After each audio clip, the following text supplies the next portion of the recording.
Hello साथीहरू, नमस्ते अनि गुड मर्निङ सबैलाई। ल आज चाहिँ मैले धेरै पछि चाहिँ मैले खानाको रेसिपी लिएर आइरहेको छु है। अब त्यो मध्ये चाहिँ मैले आज चाहिँ के भन्ने मस्यौराको छोइला बनाउन लाग्छु है त साथीहरू। अब यो मस्यौरालाई चाहिँ हल्का मनतातो पानीमा भिजाएर पेस्करी निचारिसकेपछि चाहिँ त्यसमा चाहिँ ड्राई गर्नुपर्छ है त, फ्राई गर्नुपर्छ। र मैले यता भिजाएर निचारिसकेपछि मैले यहाँ मस्यौरालाई फ्राई गर्दैछु। यसलाई चाहिँ हल्का ब्राउन हुन दिनुपर्छ। यो अझ अलिक भएको छैन है, यसलाई चाहिँ अझ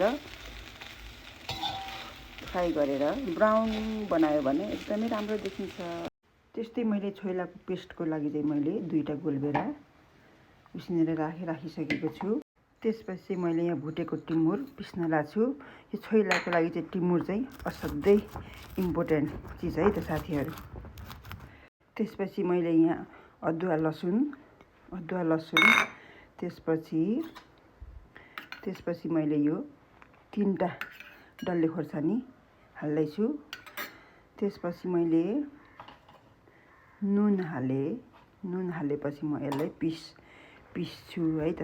अब अदुवा लसुन टिमुर खोर्सानी यत्तिको भएपछि मैले अघि उसिनेर राखेको गोलभेडालाई यसको बोक्रा खुत्लाएर यहाँ राखिरहेको छु। ल अब मैले यो पिसेर चाहिँ पेस्ट रेडी गर्दैछु है त साथीहरू। ल हेरिरहनुहोस् है मलाई मेरो साथीहरूले।